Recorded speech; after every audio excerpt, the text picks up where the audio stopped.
Welcome to the Leader Mentality Show with Rob Clemens. It is a beautiful day in Myrtle Beach, South Carolina. And as always, we are looking for the best leadership techniques out there.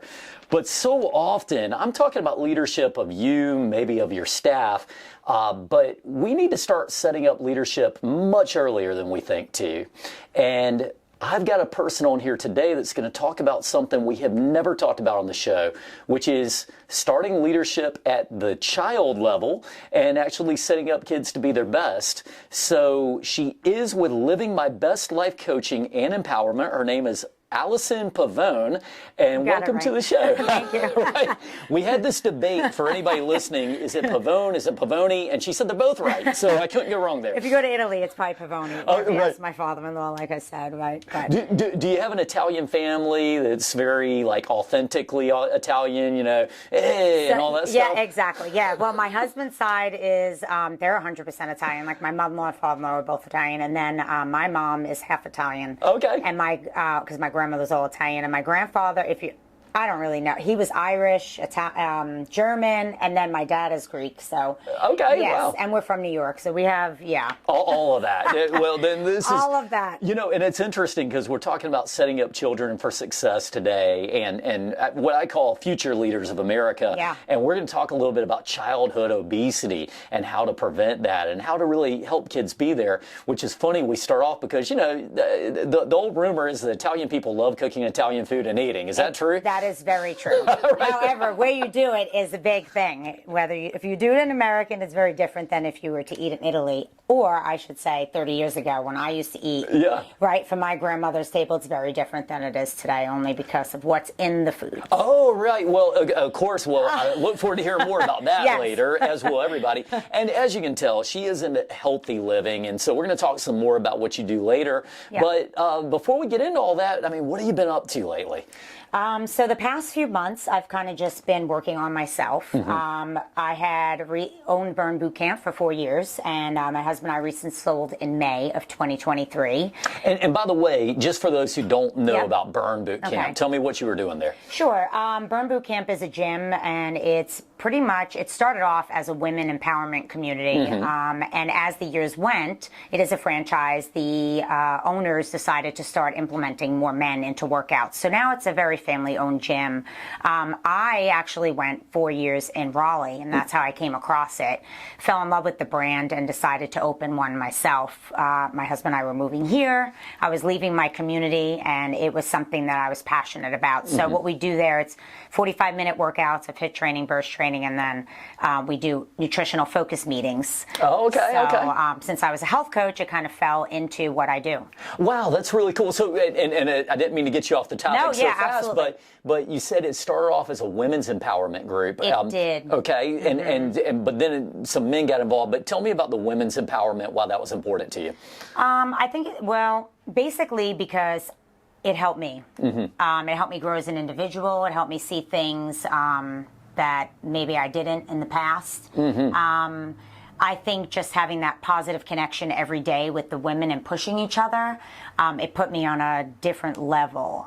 You know, when you're younger and you're friends with girls, it's always catty. It's always a competition, right? It's so crazy. Right.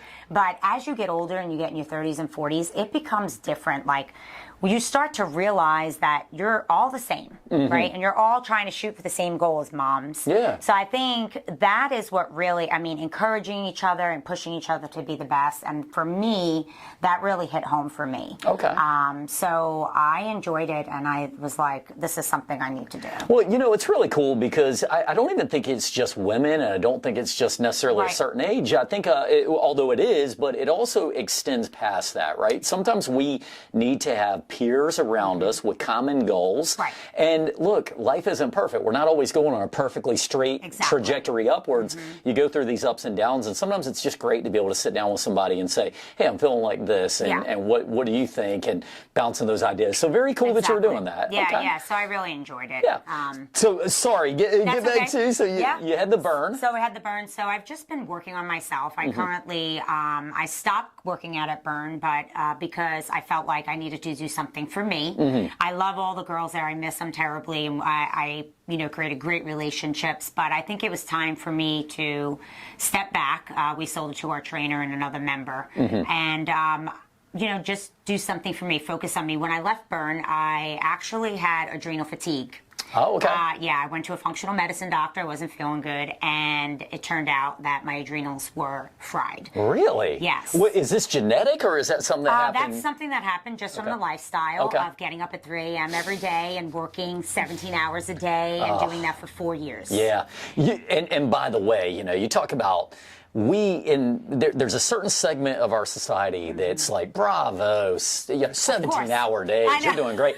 And interestingly, if you listen to the show, we not too long ago had a burnout prevention specialist on. I saw that. And we talked exactly about that and the fact that there has to be a balance. Exactly. Some people need to get up off the couch and get going. Some people need to know when maybe they got to dial it back, and that's not something we talk about much, but it sounds like that's something you figured out. Exactly. And, I'm the type of person where when I do something, I give my 110%, and I just can't not do it. So maybe that's a control part of me or type A personality. I don't know. I just can't, we couldn't break away. I just felt like it's one of those gyms too where, if an overweight person came in, I had to be there to encourage them and sympathize with them and tell them they got this, because very intimidating for somebody that's overweight to walk into a place and not feel confident. Well, and that's always kind of a problem, right? Exactly. How do you do that? What's a good, because sometimes people are at home right now and they may be listening and thinking, I want to go to the gym, but there's this image in your head already of people running around looking like fitness models and bodybuilders, and you don't want to get exposed to that. What would you tell that person? I think just start small. It's baby steps, and I tell people all the time, like, if it doesn't have to be a gym, you can go for a 30-minute walk, or you can do some weights in your garage, do some jump rope, just something simple where you start building that confidence. Once you hit that level, then you start to say, well, I actually can do this. So when people would come in, I'd be like, look, you can do this. Look around the room. We do not have like these models coming out. Everybody, it's your own journey. I tell people it's your own story, and you need to create what you want that to be. So that's pretty much how I tell people to start. Yeah, and you just have to tell them, all those people, they're looking at themselves in the mirror anyway. They're not looking at Exactly. And focus on your health. I think that's what the main thing was, more than anything. Yeah, focus on your health. I got you. Awesome. Yeah. So then back to, you're talking about that you have these people that are going in. So what else? So, so what we were talking about, basically what I'm doing now. Sure. So I had fried my adrenals. So I am working out. It's amazing to wake up at 5 a.m. It's instead of 3. She's loafing it now, getting up at 5, right? This is like I'm sleeping in.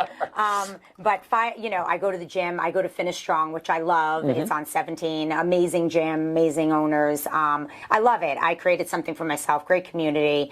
So I think just doing that and getting ready, I'm focusing on my 12-year-old who, the poor thing, got slated for 4 years, kind of like just lived at the gym all the time. Sure. He'd come over to school, Mom, can I just play basketball outside? And be like, oh, Michael, we have to go to the gym. Oh, I felt terrible. Yeah. So I think just focusing more on my family is what we've been doing, and it's been really nice. I just finished 75 hard at the gym, so definitely stepping out of my comfort zone. 75 hard? 75 hard, which is a competition that the whole gym did, and it's basically 2 45-minute workouts a day, one inside, one outside. Okay. And then it is drinking a gallon of water, reading at least 10 pages of a book. Yeah. So it was really, really good. Now I read all the time. However, this forced me to read every night. I had no choice. Yeah. And then, just focusing more. Well, I always focus on food because I'm a health coach. So I eat really clean, but your food, and it was, now I've created a habit where I used to walk. I walk all the time, like walk my dogs, but now I'm intentional. Like I have to get in my 3.5 miles every morning. Yeah. But it has been an amazing change for me. Like just mentally, I go out. It's like my meditation. Like meditation doesn't have to be where you sit there and hum all the time. It could be anything. And I think for me, it's more of like, that's where I get my ideas. That's where I start to create stuff for my business, like what I'm going to do, where I can go, who I can connect with. like for instance here. Yeah. So it's been great. Okay. It's been great. Very cool. You know, you said something a minute ago that kind of caught my interest. So you said you have to read 10 pages a night. That is correct. And by the way, I like that because sometimes we tend to pigeonhole or even, tunnel vision our way through things. It's like, I'm going to get in great shape. It's like, why don't you get your mind in great shape at the same time, right? Exactly. So what kind it's a mental challenge for sure. Right. And I love the way this sounds because there's a little cardio, there's a little weightlifting, there's a little bit of brain power there, probably some healthy eating and whatnot, obviously. Yeah. What are you reading?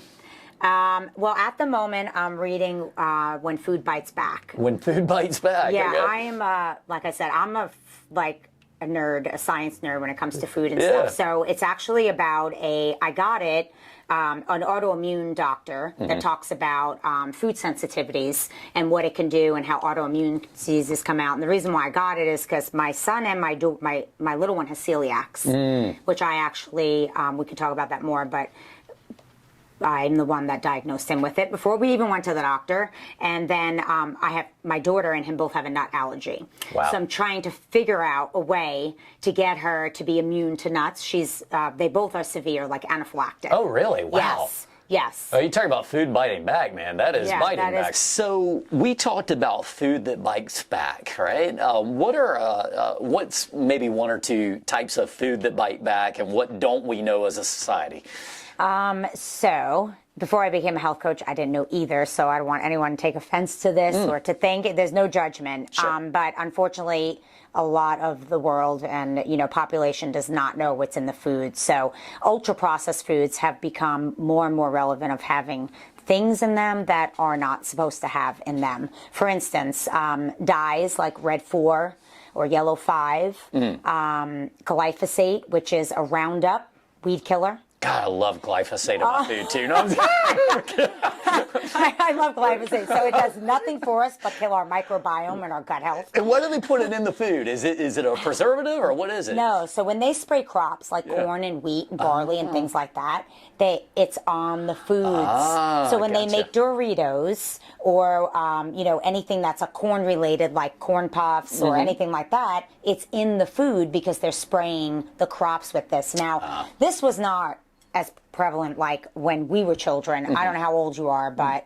like 20. I just turned 20, 21. Me too. I'm 22. Right, there you go. No, but being 49, I grew up in the 80s. Yeah. So like my mom didn't have, we really didn't have ultra processed foods. We had, I shouldn't say that. She had some, but it was like for a party. We didn't really keep it in our house. For the most part, my mom really did well with, she was, my parents got divorced when I was young. So she was really like into, even if we had to have a rotisserie chicken and a bag of vegetables, we had real food. Sure. So today, unfortunately, we don't have that. But things like Cheerios, Heinz ketchup, Doritos, Cheez-Its, the list goes on. Is this why so many people are trying to get into organics now? Is that a solution to this, or is it deeper than that? So yes and no, but it's deeper than that. Okay. So any ultra-processed food, I always tell people to skim the perimeter of the supermarket, because if you really think about it, that's where all your whole foods are. So you're going to have your meats and your cheeses and your poultry, and then you're going to have your nut milks and things like that. The only thing I tell people to go down the middle aisle for is maybe water. Okay. Like if they need a bottle of water or something, and even that, at that you have to be careful with the plastics and the good waters that are not contaminated. But if you're gonna, She's gonna be thinking about everything. Yeah, this one actually, Deer Park, not really that great. I'm feeling tired now. Is that why? No, I'm just kidding.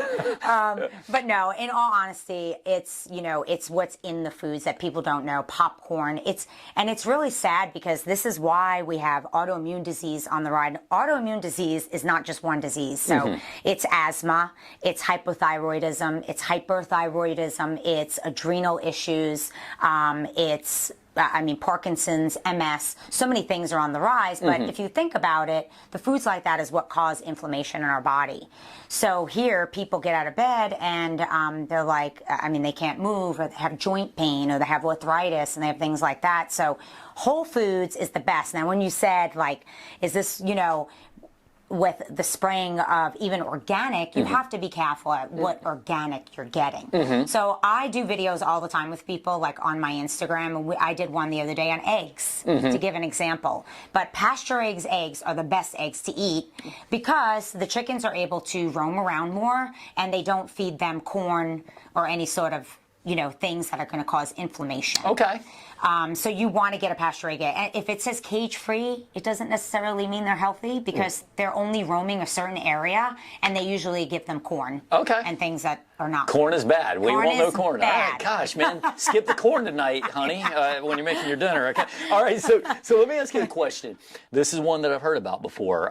Microwave popcorn. Oh, God. Tell me about that one, because I've heard this is quite a bad thing to do. The worst. So it is the worst only because there's a lot of different ingredients if you read the microwave popcorn. But for one, the butters that are in there, they're very high inflammatory. So a lot of oils, like canola oil, vegetable oil, peanut oil, safflower, sunflower oil, terrible high inflammatories. That means they're ultra processed. Okay. So the oils that you really want to do is avocado, olive oil, or coconut oil. Okay. Those are more your pure oils, and they come from, olive oil comes from olives. Yeah. Coconut comes from coconut, and avocado oil comes from avocados. Sure. Now, don't get me wrong, there are certain oils or brands that you want to, keep your eye out for. It has to be just pure, and make sure Chosen is my favorite. That's my avocado oil, my go-to. But, these oils are in the popcorn. But not only that, then you're microwaving it, which is causing all kinds of radiation in the popcorn, and then you're eating it. My husband is like a popcorn freak, and I will not buy him the popcorn. Is it all popcorn, or is it just primarily, can you prepare popcorn properly? And yes, you could probably do two things. So one is to buy the organic corn. Like they have organic popcorn that you can get, and you probably need to get that at like Whole Foods or Trader Joe's or like a Sprouts. We don't have that here, unfortunately. When are you coming to Myrtle Beach? Come on down. any of you. But you can use one of those and actually pop it yourself and use the healthy oils, or like a grass-fed butter, like a Kerrygold butter. Or the other thing that I tell parents to do for children because they want popcorn is a swap out, which is called Lesser Evil. Lesser Evil, yeah, so it's a non-GMO popcorn. They have all different ones, but the thing I love about it is they're organic, but they also are in coconut oil. Okay. So there's no high inflammatory oils that are going to hurt your gut or cause any bad inflammation in the body. Man, I feel like you've been a coconut sponsor today with all this coconut oil talk. I'd probably go to your house, there's coconut trees all over there. I love coconut.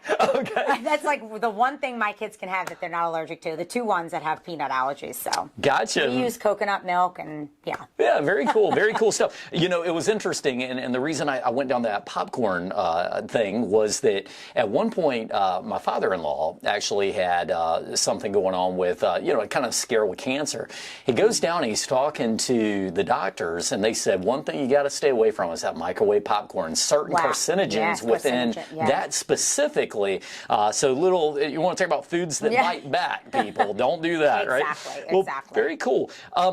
Tell me about, just since we're on the topic, before we get into your background, what are some other eating tips that you have for people? So I think the biggest eating tip is try to eat as many whole foods as you can. Staying away from the ultra-processed foods, and making it fun with your family as well, and trying to show the kids that there are swap outs, and that's my job as a health coach. Just kind of tell people, like, it's not about deprivation. We have other items. And I think just trying to really focus on eating those 3 square meals, and trying to cook healthy for your entire family. Implementing more water, just giving them better snacks at school. And I don't want to get into the lunch list, but at school, but I can't even stomach it when I see what they're eating for the morning. So, like, for example, the Food Administration, like in the 70s, right? You get that food pyramid, right? And they have meat and eggs and this and that. And the government tells you don't eat eggs, don't eat cheese, don't eat beef, because these are the things that cause heart disease. So they put in cereal. So we're supposed to eat Lucky Charms in the morning and honey buns in the morning. Oh, those sound delicious, right? Instead of the eggs, the cheese, and the meat that do not cause heart disease. That is not what causes heart disease. It's the sugar and the processed foods that cause heart disease. Wow. So now, I would say in the 70s, we were 10% obese were up to 42%. Wow, that is a shocking stat right there. Yeah. Would you say that as far as eating time frames, where do you stand on eat breakfast, don't eat breakfast, fast, don't fast? What do you think? I think it depends on the person, because I will tell you that not one diet is right for everybody. Yep. So fasting, I think, is amazing. Some people don't do well with long fasts, but I will tell you the one fast you should do is you should stop eating after dinner, whether that's 5, 6 o'clock, and do not eat until breakfast. That is why they call it a break your fast, because you're breaking it with breakfast. But years ago, this is what it was years ago. Like, my grandparents didn't eat after dinner, and they ate at 7, 8 o'clock in the morning when it was breakfast time. Sure. I do that. I mean, I don't eat anything after 6 o'clock. It's just better for your sleep. It's better for your digestive system. It's better for your brain. It's better for your overall health. It actually increases from aging. And it's amazing. Wow. It gives you energy. It's awesome stuff. Yeah. What are you going to eat when you're ready to cheat? Allison Pavone, when she says, man, I had a hard day, what are you eating? Oh, gosh. I have to be honest. I don't really go outside the box. It's terrible. Oh, do you have like an orange or something? Oh. People would laugh at me and be like, you don't eat bananas? No, because they're really high in sugar and they don't work for my body. Right. But I think breaking your fast, protein first. Whatever you do, you're going to break it with protein first. It has to, whether that's an eggs or a protein shake, and obviously a clean protein shake. That's another avenue we can go down. What kind of protein powders? So much out there that's terrible for you. But absolutely, some sort of protein and fat, healthy fat. I'm going to go there right now then. And not necessarily to a brand, but as far as protein types, if you go back to the 90s, you're seeing a real introduction of protein shakes coming in, not just the 90s, but it got really popularized and mainstream. Soy protein, whey protein, all these types of things. What would you say about soy versus whey? So I think it depends on the person. Some people have the dairy sensitivity, so obviously then they want to go with the plant-based more. Now it depends on the plant-based. There could be a lot of them that have like a lot of bad things in them. Sure. Less ingredients, the better. So if you have 5 ingredients or less, go with it. My favorites are Truvani, Flavor City. Those are the ones that I go to. I love Truvani. But I think for whey, I think if you don't have a sensitivity and it's non-GMO and it's grass-fed and there's no gums or anything in it, then 110% go for the whey protein. Very cool, very cool. Yeah. All right, so that's enough of my nutrition guy talk here, but good information for everybody. Let's get into a little bit about how you got into this industry. It's living my best life coaching and empowerment. You obviously, as a small child, you probably didn't know that's what you were going to do, maybe. No. All right, so how did you get into this spot, and what inspired you to do this? So I would have never thought when I was a kid that's what I would have done. As a child, I actually struggled with just body image and being, chubby, and I didn't like myself until I was probably when I got married, and that's when I lost a lot of weight. And from there, I had my son when I was 26, my first son, who was actually premature and was 9 weeks early and had balatresia, which is an intestinal impermeability. He had to have his intestines cut 5 areas and reattached when he was 12 hours old. Man, you must have been just terrified as a mother to go through that. 26 to go through that and your first child. Oof. I thought, what the heck? Yeah. Right. Is this normal? Right. Yeah, totally not. In any event, and then I had my daughter when I was 29. My last child, so throughout those years, I was a paralegal. That's what I did when I was 18. I went to college for a little bit, decided this isn't really what I want to do, and told my mom, and she was like, well, then I guess you're going to go to work. So needless to say, my mother-in-law now was working at a law firm.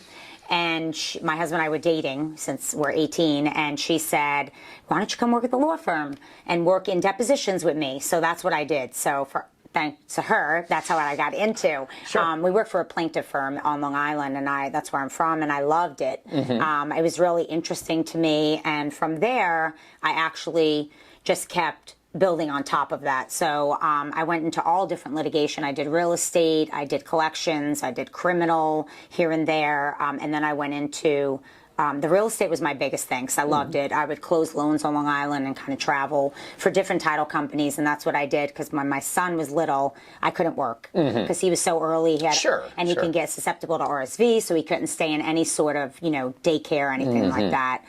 So I stayed home with him. I didn't want the grandparents watching. I was like, it's okay.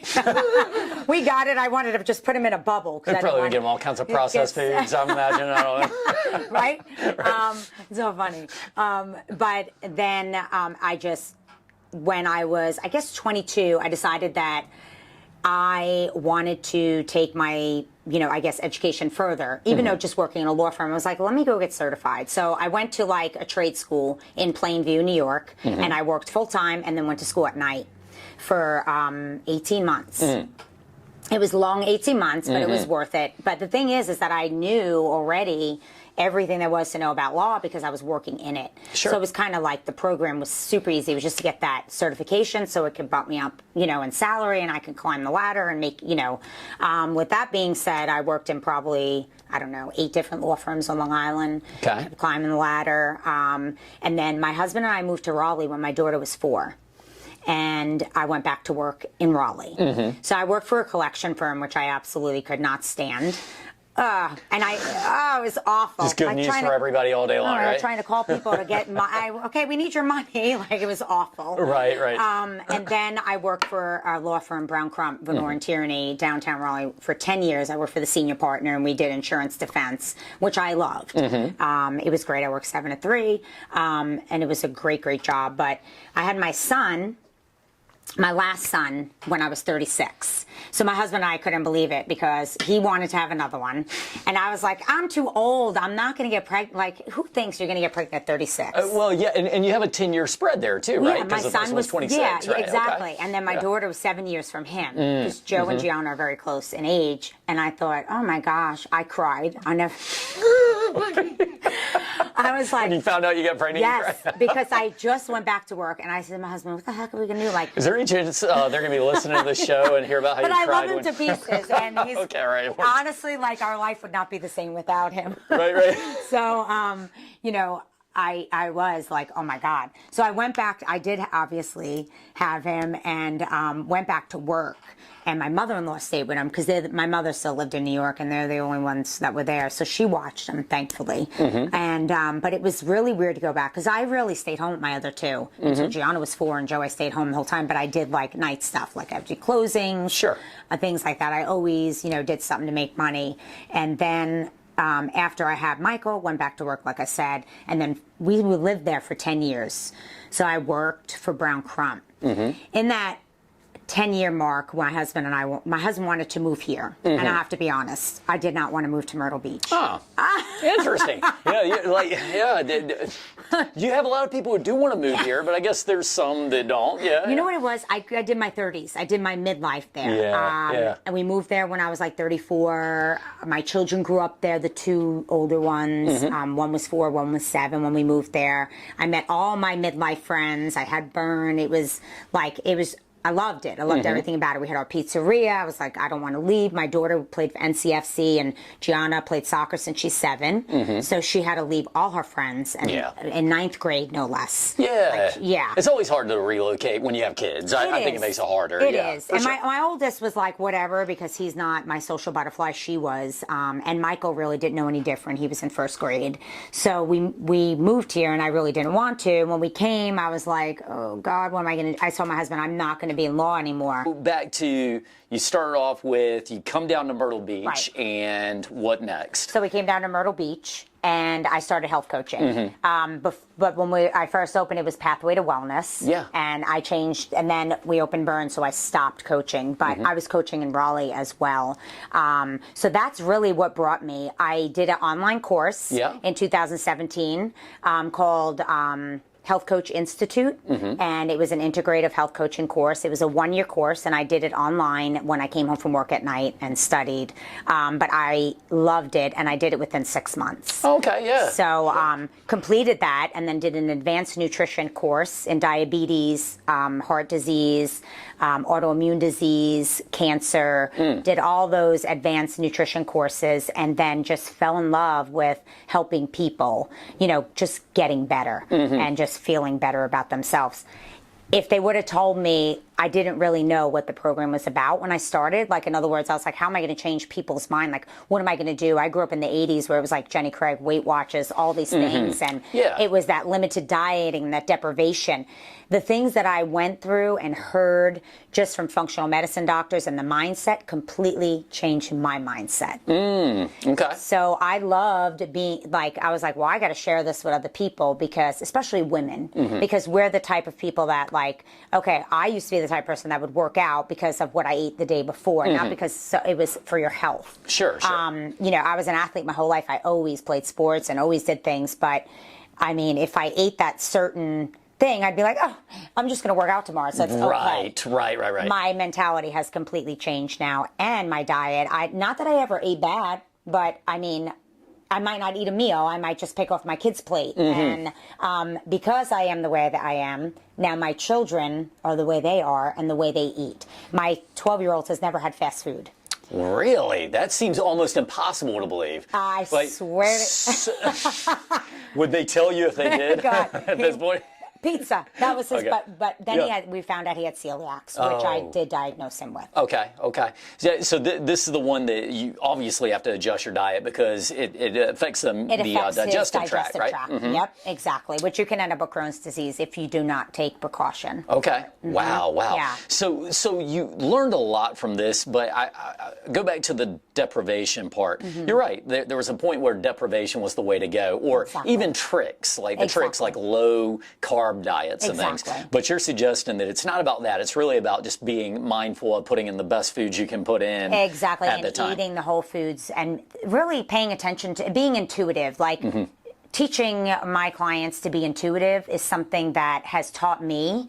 Like intuition tells me everything about my body and what I feel and what I don't feel. I think that's why I caught it after burn with my adrenals, because I knew I always tune into my body and I know what makes me feel good and what doesn't. How does somebody tune in, though? Because I would think most people would say, oh, I'm tuned in. You know, most people would believe they're tuned in, whether they are or not. So how do you actually tune in and say, okay, I'm aware of what's going on? So there's a couple of ways of doing that. One thing is to really pay attention how your body feels when you eat certain things. So if you ate a plate of pasta and a slice of pizza, how do you feel after you eat that? Do you feel tired? Do you feel energized? Are you foggy brained? Things like that. Or if you had a plate of salmon and spinach, after you eat it, do you feel energetic and do you feel lively and is your brain in sync? You know, where you don't have that fogginess going on. I mean, those are a lot of things. I mean, it could also be food sensitivities, like after they eat, do they get gas pains or do they feel nauseous or things like that. So when I say being intuitive, I mean just really paying attention to what makes you feel good and what doesn't. I read a theory, and I think it may go beyond a theory, but that sometimes we're craving something sweet, primarily because we actually may need something sweet. Our body may be telling us that actually at that point we're low on something, right? Yeah. So where would you go with that when you hear that kind of stuff? So I think when that happens, your body is telling you something as to you're missing in your diet. Right, exactly. And usually that means that people are missing carbohydrates of some sort, and I mean good carbohydrates. Sure, like exactly. Sweet potato or quinoa or, brown rice pasta or vegetables, something your body is missing. And I think a lot of women stay away from high carbs because they're like, I can't eat that. It's going to make me fat or I'm going to gain weight. And it's like, yeah, sure, the pizza and the pasta will, but I'm talking about carbohydrates that actually keep your glucose leveled. And that where our bodies need things like that. And that's a sign of your body telling you you're not getting the right nutrients. Absolutely. Well, that's very good stuff. And we could go down this really deep for a while. You know, I'm one that will tinker with diets anyway. And I don't mean like diet in the sense of what most people think, but low sodium, high fat, low fat, whatever. I've always tried a lot of different things just to see, and you can definitely feel the difference if you're in tune, for sure. Well, let's try to get that thing we started on. We talked about early on setting up your children for success, right? So how can one go about doing that? What are some of your best tips? So I think it starts in their life overall with nutrition, with exercise, with school, with friends, relationships. I think setting them up for success, it's like somebody said to me once, a parent, how can I tell my children not to eat XYZ, Doritos or whatever? And I'm like, but what are you really giving your child at the end of the day? Are you giving them chemicals? Are you giving them heart disease? Are you giving them, diabetes? I mean, that's the thing I look at.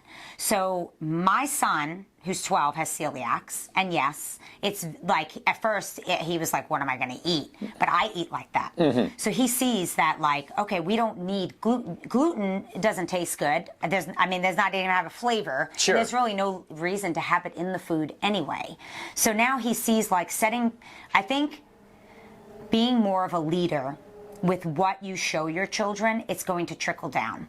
So for instance, becomes a way of life. It becomes a way of life. Yeah. So if you're coming home from work, and you're cooking instead of grabbing that McDonald's, well, you're showing them that, this is what we need to do to be healthy. And that's one thing I say to my kids is, it's never about the weight. It's never about, it's about what you're putting in your body and how you feel. And the other thing is, like, I have a rule with my son. He's not allowed to play PlayStation, during the week. My husband and I those things are just not going to get you where you want to go. I tell him all the time, read a book. He has to go outside and play. Bottom line. Okay. Whether it's playing across the street, running, doing something, I don't know, imagination. Sure. He plays with the kids in the neighborhood, but he has to be active. And I tell him all the time, it's not normal to sit you're in school all day. You're in school for 7-8 hours and you're sedentary. Body shouldn't sit that long. You need to move. And he's a very active kid, so when he comes home, he's off the wall. Yeah. He needs to get out. So I think, just encouraging them and motivating them and showing them that, you have to do these things to be successful in life, in all areas of life, is taking care of you first. And if you can't eat the proper foods and feel right, well, then how are you going to do everything else right? Well, how you do one thing is how you do everything. Good stuff to know. So let me ask you this. If you talk about a kid and a diet, what would you say is something that somebody really needs to understand that their kids should be doing with their diet? Or, don't eat processed foods for sure, but do you have any other thoughts for a kid that's in development? Let's say they're coming up on their teenage years and some of the most growth part of their life. What should they be doing? Protein and healthy fats. 100 healthy fats is huge for the brain.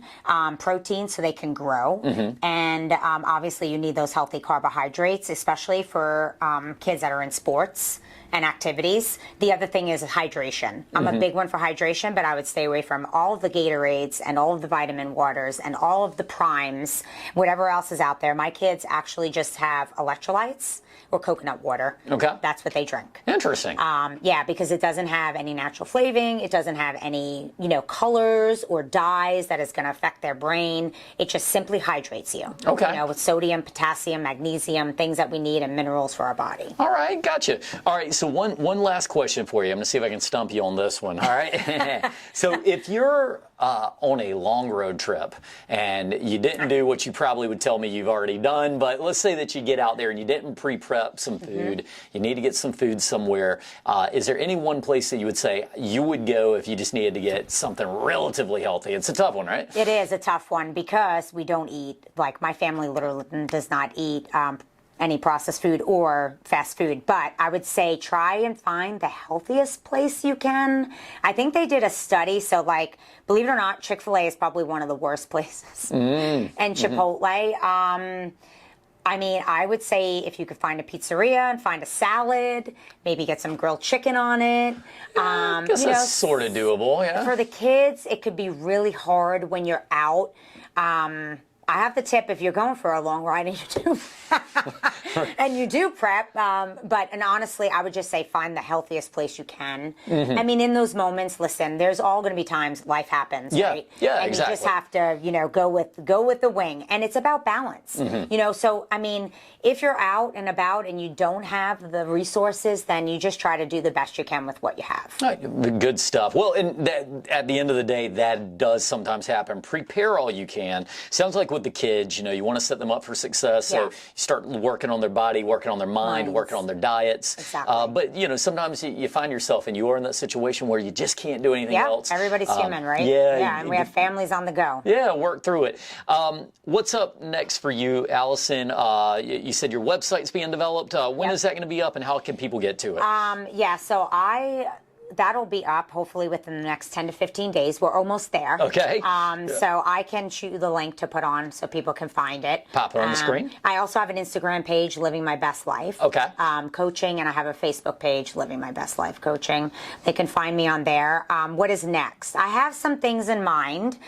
Coaching is definitely one of them, but I'm actually working on doing something. Don't want to say it. You did not hear it here first. Okay. Right. Yeah. So I'm working on that to help families more, and hopefully, that may take a while, but yeah. Well, good stuff. So. Good stuff. Well, good luck with everything on that, and just in general with your coaching business. It is Living My Best Life Coaching and Empowerment. Check her on Instagram, and we'll have that link up on the site here in a bit. And I appreciate you being on the show and everything you had. Thank you so much. For those of you who are listening, we appreciate you guys joining us for the show, and hopefully you got some good information here today on diet and just living your best life that you can. Take care of yourselves out there. Make sure to like and share us on social media, and also go to the leaders list. This is a list of some of the companies with the best inspirational guidance in the industry. They take care of their customers, so that is the leaders list. And we will see you guys all next time on the Leader Mentality Show with Rob Clemens. Bye.